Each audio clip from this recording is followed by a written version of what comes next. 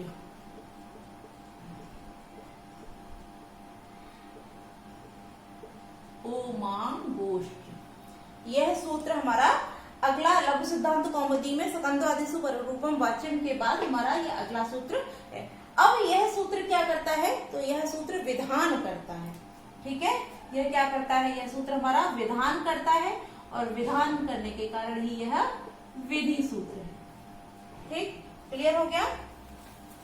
तो यह जो हमारा सूत्र है वो कैसा सूत्र है, यह हमारा विधि सूत्र है, विधान करता है।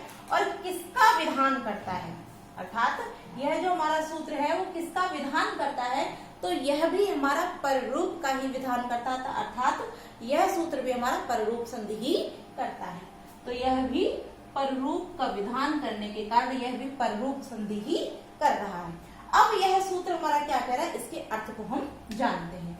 तो यहाँ बोला गया है कि ओमांगोष्ठ अर्थात आ के बाद, आ से परे यदि क्या हो, आ से परे ओम हो, ओम या ओम, उसके बाद जब हम इसको भिन्न करेंगे तो क्या निकलेगा, आंग। आंग यदि आ से परे ओम और आंग आए तो वहां भी च से तात्पर्य कहना चाहे, इसमें भी च माने और हो जाएगी, इनमें भी यानी आ से परे यदि ओम और आंग आएगा तब इनमें भी च माने हो जाएगी क्या, पररूप। तब इनमें भी पररूप संधि हो जाएगी। कब, जब आ के बाद ओम या आंग हमारे शब्द आएंगे, अर्थात आ के परे यदि ओम या आंग आते हैं तब यहाँ पर भी पररूप संधि हो जाएगी। ठीक है, इतना हम लोगों ने देख लिया। अब इसके जो उदाहरण हैं उसको जानते हैं। तो इसके एक उदाहरण है हमारा